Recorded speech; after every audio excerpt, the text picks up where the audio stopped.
in the heart of the Australian outback, where the air tastes of salt and iron dust, to new-born ponies learn their first, harshest lesson.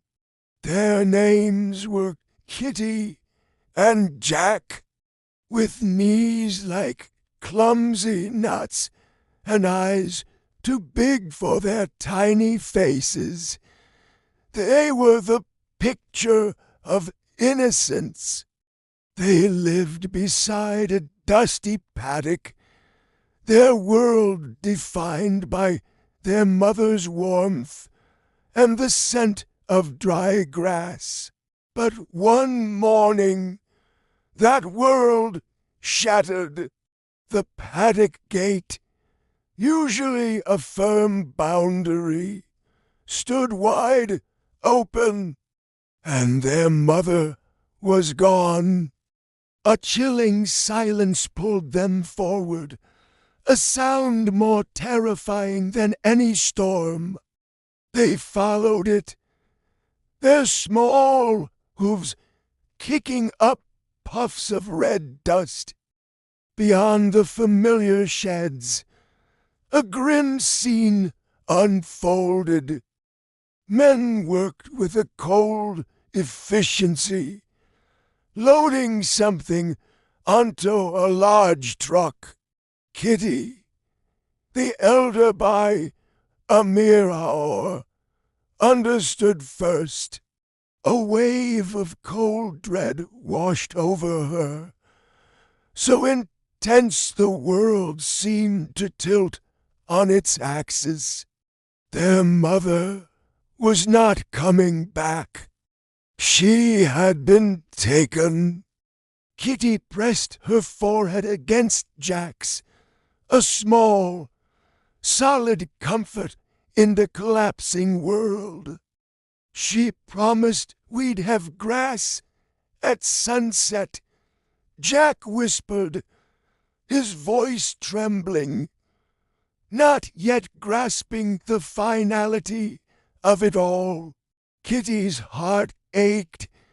She promised she'd tell us stories.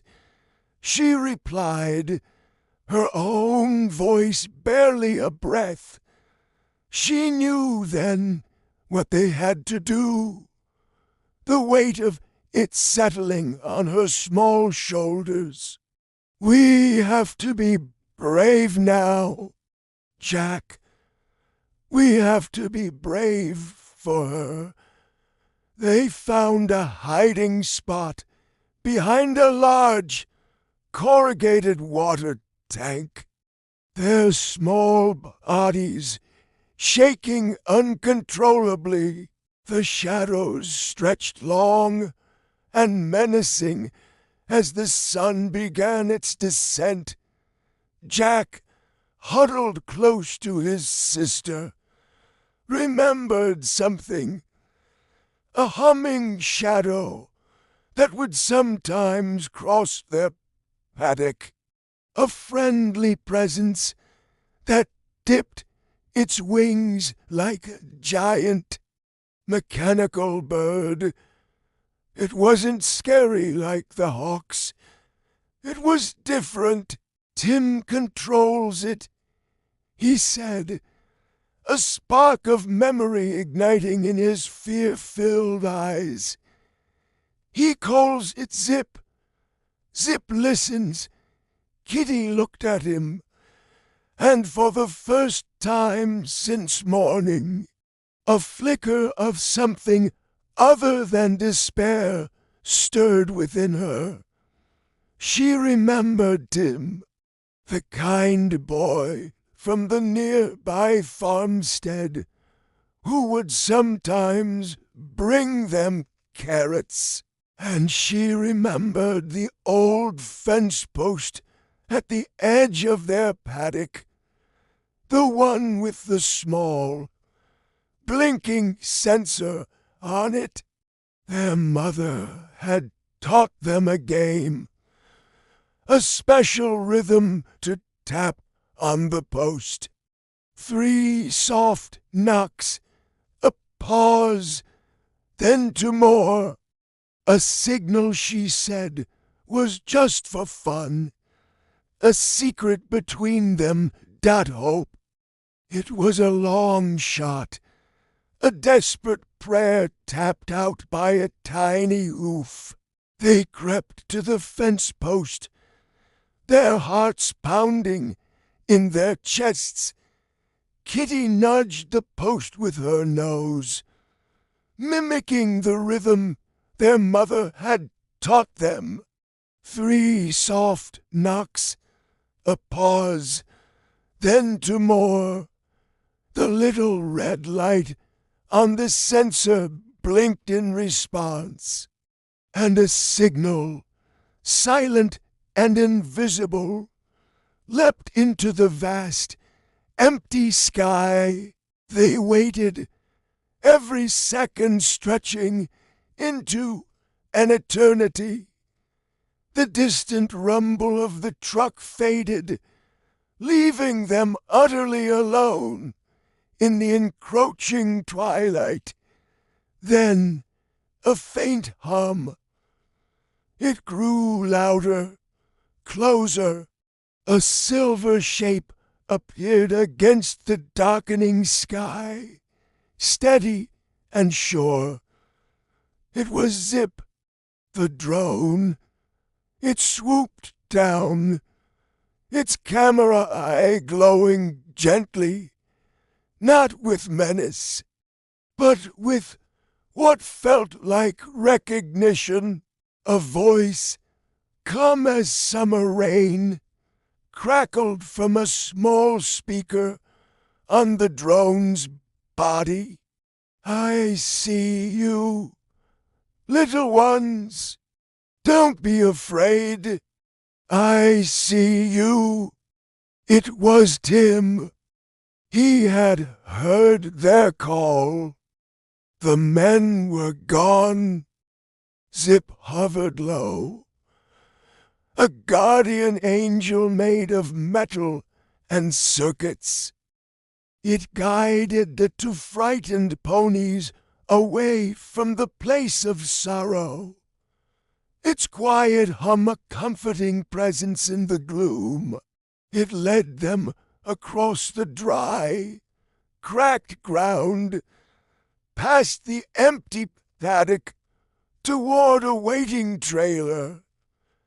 The trailer door was open, and inside, it wasn't a dark, scary box, but a soft bed of fresh, sweet-smelling hay. Tim's voice continued to soothe them through the drone's speaker, a constant, reassuring stream of words.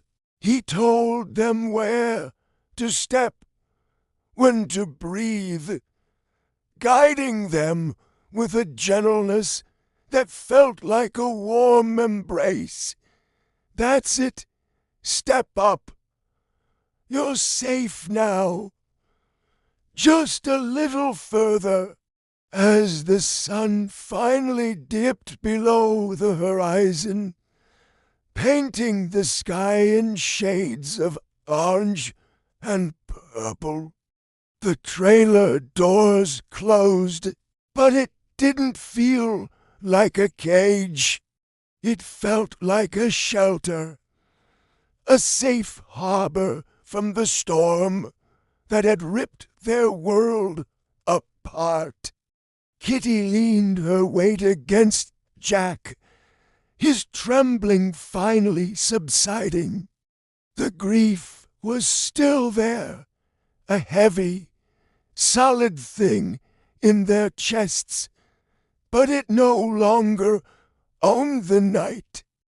In the quiet dark of the trailer, Jack's small voice piped up. "Grass at sunset?" he asked, the echo of his mother's promise still lingering. Kitty nuzzled his neck, her own promise taking its place. "Tomorrow," she said softly, and stories. I'll tell you the stories. Outside, Zip, their silver rescuer, rose once more into the night sky, a single, hopeful dot against the vast canvas of stars. It was a testament, a message carried on the wind, that sometimes the most profound acts of heroism don't involve grand battles, but simply listening. It's a reminder that even in the face of immense loss, a small act of kindness, a listening ear, can be the very thing that saves a life and guides the lost and lonely toward a new dawn. Thank you for watching. If you were moved by Kitty and Jack's story, please like, subscribe, and share so more tales of hope can be heard.